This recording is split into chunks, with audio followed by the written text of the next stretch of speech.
इस वीडियो में बस के नीचे बाघ पाठ की अभ्यास पुस्तिका को पूरा करेंगे। नमस्कार सभी को, हिंदी कला केंद्र में आपका स्वागत है। अगर आप इस चैनल पर नए हैं तो पहले इसको सब्सक्राइब करें व बेल आइकन को दबाना ना भूलें ताकि नए वीडियो का नोटिफिकेशन सबसे पहले आपको मिले। बच्चों, इस पाठ का अर्थ व इसके अभ्यास प्रश्नों को आप मेरे इस वीडियो में देख सकते हो, जिसका लिंक नीचे दिया हुआ है। तो बस के नीचे बाघ, इस कहानी को हमने इसके दूसरे वीडियो में पढ़ा व समझा था। अब इसकी अभ्यास पुस्तिका को पूरा करते हैं। नीचे लिखे प्रश्नों के उत्तर लिखो। जंगल के पास वाली सड़क पर कौन निकल आया? तो ये हमने कहानी में पढ़ा था ना कि जंगल के पास वाली सड़क पर एक छोटा बाघ निकल आया। छोटे बाघ ने वहाँ क्या देखा? छोटे बाघ ने वहाँ देखा कि बस का दरवाज़ा खुला है। घर घर की आवाज़ कहाँ से आ रही थी? तो घर घर की आवाज़ बस के भीतर आगे की तरफ से आ रही थी, यानी बस के इंजन से आ रही थी। बस में अजीब सी चीज़ क्या थी? बस में अजीब सी चीज़ उसके सामने की दीवार थी, यानी बस के सामने जो शीशा लगा होता है वह दीवार थी, जिसमें से बाहर की हर चीज़ साफ साफ दिखाई दे रही थी। बाघ को अचानक क्या लगा? बाघ को अचानक लगा कि लोग उससे डर रहे हैं और उसे भगाना चाहते हैं। तभी सामने की सीट पर बैठे आदमी ने क्या किया? तभी सामने की सीट पर बैठा आदमी उठा, यानी यहाँ पर सामने की सीट पर बैठा आदमी कौन था? बस का ड्राइवर। तो उसने क्या किया? अपनी सीट से उठा और अपने दाहिने ओर का दरवाज़ा खोलकर बाहर कूद गया। फिर दूसरे लोगों ने क्या किया? फिर दूसरे लोग भी तेजी से पीछे वाले दरवाजे की तरफ भागने लगे। अंत में बाघ ने क्या किया? अंत में बाघ बस की सीढ़ी पर पंजे रखकर बस के भीतर चला गया। फिर वह सामने वाली सीट पर बैठकर बाहर देखने लगा। उल्टे अर्थ वाले शब्दों को मिलाओ, यानी जिनका अर्थ एक दूसरे से विपरीत हो, जिन्हें हम विलोम शब्द भी कहते हैं। अगले का उल्टा पिछले, ऐसे ही भीतर का बाहर, दाहिने का बायां, साफ का गंदा, उतरना का चढ़ना। बस में से घर घर की आवाज़ आ रही थी। बताओ इनमें से कैसी आवाज़ आती है? चिड़िया के चहकने से। तो ये आवाज़ तो बच्चों आपने ज़रूर सुनी होगी। चिड़िया चहकती है तो कैसी आवाज़ आती है? ची ची ची ची। बादलों के गरजने से, गड़गड़ गड़गड़। साइकिल की घंटी से, टन टन टन टन। घड़ी में से, टिक टिक टिक टिक।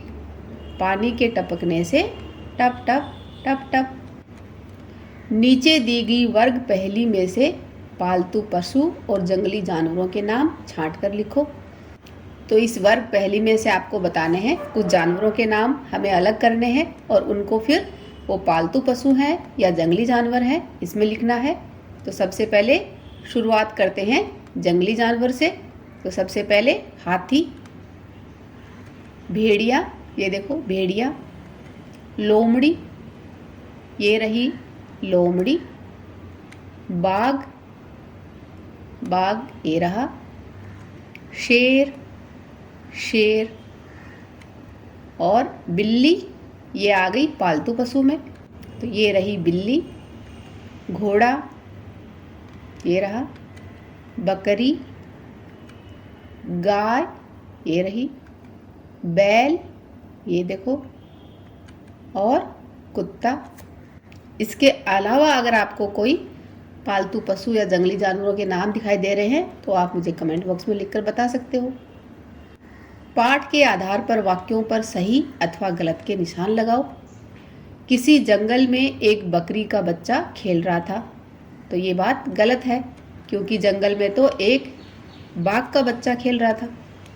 सड़क के बीचों बीच एक ट्रक खड़ा था, तो ट्रक नहीं खड़ा था, ये बात भी गलत है। बीचों बीच एक बस खड़ी थी। छोटे बाघ को लगा कि सब उससे डर रहे हैं, तो ये बात सही है। छोटे बाघ को बस के नीचे बैठना बहुत अच्छा लग रहा था, तो ये बात गलत है क्योंकि छोटे बाघ को बस के नीचे बैठना बिल्कुल अच्छा नहीं लगा। छोटा बाघ सोचने लगा कि बस के लोग क्यों भाग गए, तो ये बात सही है। इनमें से किन किन चीज़ों के आर पार देखा जा सकता है? जिनके आर पार देखा जा सकता है उस पर सही का निशान लगाओ। आईना, तो इस आईने में हम खुद का चेहरा देख सकते हैं लेकिन आईने के आर पार नहीं देख सकते। गाड़ी का शीशा, तो इसके आर पार देखा जा सकता है। किताब नहीं। प्लास्टिक की बोतल हाँ। पानी हाँ। थर्मस नहीं। कोहरा नहीं। कांच का गिलास हाँ। आओ शब्दों की अंताक्षरी खेलें। हम शुरुआत करते हैं, आगे तुम बढ़ाओ। जैसे आम, तो यहाँ पर अंत किससे हुआ? मैं से, तो मैं से मटका। का से कान। न से नल। ले से लगाम। मैं से मदद। द से अगला शब्द बनेगा दवात। तय से तलवार। रै से रंग और गै से गमला। ला से लाल और ले से लकीर। इसी तरह बच्चों इसको आप आगे बढ़ाते हुए 2 शब्द आप मुझे कमेंट बॉक्स में लिखकर बताना। इस कहानी को एक बार फिर से पढ़ें। पाठ को अच्छी तरह से समझने के लिए इसके अर्थ व अभ्यास प्रश्नों वाले मेरे वीडियो को ज़रूर देखें। भालू और शेर में से बच्चों ज़्यादा शक्तिशाली कौन है उसके बारे में पता करें और उसका नाम आप मुझे कमेंट बॉक्स में लिखकर बताना। सुझावों व सुधारों के लिए कमेंट बॉक्स में लिखें। अगर हमारे वीडियो बन ही रहे हैं आपके फेवरेट, तो फिर क्यों ना करें इनको लाइक, सब्सक्राइब और रिकमेंड। हमें और बेहतर बनाने के लिए आप कर सकते हैं कमेंट। धन्यवाद।